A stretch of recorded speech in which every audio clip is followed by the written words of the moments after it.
You're listening to the first episode of Facing It, a podcast about climate grief, eco-anxiety, and what it means to be human in the age of climate crisis. Dr. Jennifer Atkinson will guide you on a journey through the emotional toll of ecological loss and mass extinction, and offer strategies for moving from despair to action in our fight for a livable future. This series is produced by Intrasonics UK with the music and sound recordings of Cryon.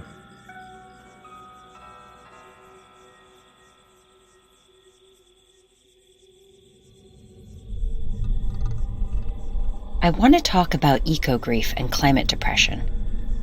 That sadness and loss we feel for our burning planet, for all the lost beauty, for wildlife that won't survive the upheavals to come, for devastated communities and places, and for the suffering that didn't have to happen. We usually talk about the external impacts of our climate crisis, damage to landscapes, to the atmosphere and oceans, even our physical health. But there's a whole landscape of damage we carry inside of us as well. Our mental health is intimately linked to the natural world, and living through an age defined by so much destruction of life is bound to mark us by invisible traumas. If we want to overcome the paralysis that's keeping us from responding like this is an emergency, if we want to take the next steps towards healing and action, we have to face up to that buried grief and anxiety for our planet. I know this isn't the kind of prescription you hear in political discussions or scientific recommendations for reducing carbon emissions. But for decades, those approaches have failed to move us to action because they don't address our climate crisis at the most basic human level.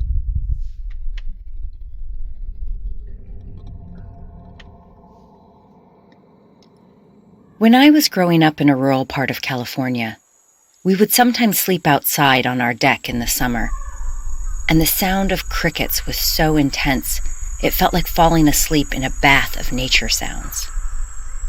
Sometimes an owl would softly call out from the trees overhead, and living that far from town put you in a thick, liquid darkness where you couldn't see your hand in front of your face.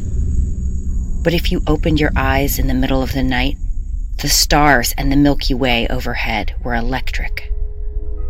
I have so many memories of that place, and what stands out most aren't specific events, but simple images. Swimming in the creek with our dogs, the trees we climbed, clouds of white moths fluttering around the porch light, like when you shake a snow globe. The California countryside wasn't just a place where I lived, it was who I was, and it shaped everything I came to love about this wild, living planet. So a few years back, when a decade of mega droughts and extreme heat set off historical wildfires that ripped through California, it felt like a death in my family. I'd moved to Seattle 10 years earlier, so all I could do was watch helplessly on a screen while my childhood landscape turned to ashes. The forests where we used to play hide and seek were swallowed by flames, and fires spread so widely that smoke across the West Coast was visible to orbiting satellites. People less fortunate than our family lost their homes, and in some cases their lives. Survivors told stories of jumping into lakes and swimming pools, of flames licking at their heels as they ran to cars to escape. The animals in those burn zones couldn't give interviews of their own, but I couldn't shake the pictures in my head of their fur on fire and bodies turned to ashes. But even though the pain from that experience was more intense than any destruction of place I'd felt before, the basic feeling wasn't really new. I think for years we've all been experiencing a kind of unacknowledged grief for our planet. Every day brings heartbreaking news of mass extinctions and dying oceans, displaced communities, vanishing forests, collapsing glaciers.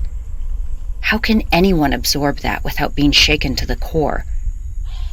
But we don't live in a culture that openly mourns those kinds of losses, and that makes it hard to really process their magnitude or personal impact. When I think about the conversations I've had about grief over the years, and the self-help books and support groups and rituals that give us collective ways to mourn, they're almost always for the loss of other people. And while we might be familiar with the stages of mourning after a human loved one dies, denial, guilt, anger, depression, and finally acceptance, we don't really have a language to describe the pain of witnessing the death of ecosystems and other species. At least, not until now. In the last few years, terms like environmental grief, eco-anxiety, climate depression, and pre-traumatic stress have crept into our vocabulary. And it's not just tree huggers and climate protesters using those terms. Mental health experts, including the American Psychological Association, have been churning out research linking climate change impacts to depression, post-traumatic stress, anxiety and sleep disorders, substance abuse, and even suicide. When you think about it, it shouldn't really surprise anyone. Farmers are losing livelihoods from drought. Megafires and superstorms have erased entire towns. People are being displaced across the world, while indigenous communities in the Arctic have lost hunting practices and ancestral ways of life as the ice melts away beneath them. And to make things worse, vulnerable and marginalized communities are suffering the heaviest emotional impacts of this climate chaos, since they already struggle with inadequate access to affordable shelter and safe drinking water, mental health and emergency services, and so many other forms of support. All of that makes it much harder to recover from a disaster, whether physically or emotionally. But the problem is more than just climate catastrophes and extreme weather events we see on the news. Long before I watched California go up in flames, my childhood landscape had already been changing in 1,000 subtle ways, as creeks dried up and new housing developments dimmed the stars and made the nights less quiet. We all have those stories of slow-moving changes in our daily lives. The gradual loss of bees and songbirds, dying trees along the road, fishing trips where you come home with less and less every year. The philosopher Glenn Albrecht coined a term to describe this experience where a familiar place starts to feel strange. He calls it solastalgia. It's similar to nostalgia, a longing for some time or place you can't go back to. But with solastalgia, that homesickness happens without ever leaving home. A couple years ago, when I started to adopt this vocabulary, it made it possible to talk more openly about environmental loss with students at the University of Washington. I knew they were feeling despair and anger too, but the absence of any clear language made it hard to put their fingers on it. When we brought up terms like eco-grief and climate depression and solastalgia, students got it immediately, like something invisible that had been following them around suddenly took shape and had a name. They said it described exactly what they felt as summer skies were dimmed with smoke and fewer hummingbirds came to their backyards. Hearing students talk openly about their climate distress motivated me to look for some new ways to help. And one day when a student confessed she was switching to another major because environmental studies was too depressing, I decided to offer a seminar where we could address the emotional toll head-on. I posted flyers around campus to advertise this new course on eco-grief and anxiety, and the day registration opened, every seat filled.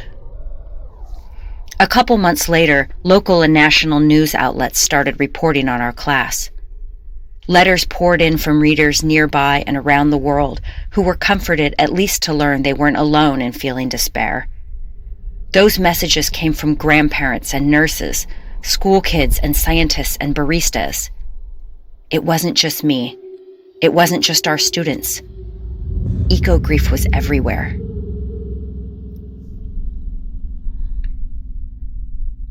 That's what this podcast series is about. We're going to explore climate anxiety and eco-grief, and the way I've seen it affect scientists, climate strikers and students, communities on the front lines who've been directly affected, even people in denial. As it turns out, a big part of denial comes from unresolved grief, from the failure to recognize and mourn our losses. When we lose something of value, but then carry on with our lives like nothing's really changed, we block off our hearts and minds from the profound connections we share with the natural world. This isn't about surrendering to despair. That won't help anyone. But it's time to admit that we're not failing to act because we're too consumed with sadness. We're paralyzed from acting precisely because we refuse to feel. It's like being trapped in a state of emotional sleepwalking. But reconnecting with those painful insights can shake us back into a waking state so we can step up and act before more is lost. Sometimes in doing environmental work, you hear that we need to avoid negative emotions that could lead to despair, that we have to always focus on hope and action and the future. There's no doubt that expressing hope is important, but I think that exclusive approach is the symptom of a culture that automatically sees the dark parts of our psyche as dysfunctional. I thought about this a lot last year when I lost my dad to cancer. I got some good advice from people who knew about grief and loss firsthand, and no one said to push the pain aside and just forge ahead to focus on the positive. They reminded me to sit with those hard feelings, to be present with my pain and anger and whatever else rose to the surface in that process.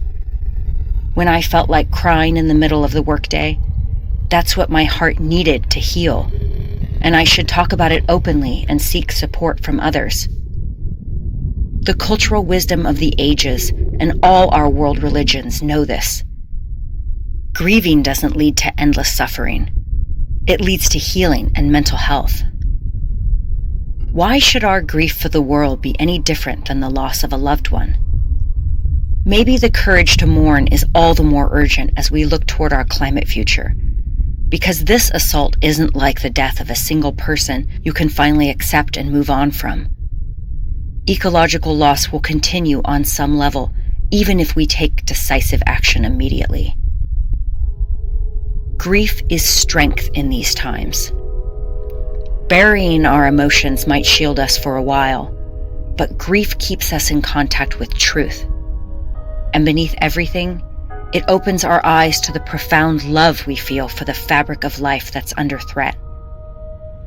Grief is a direct expression of connection, a pain we could never feel if it weren't for the depth of our love. And more than cheerfulness or stoicism or more information, it is love that will move us to fight.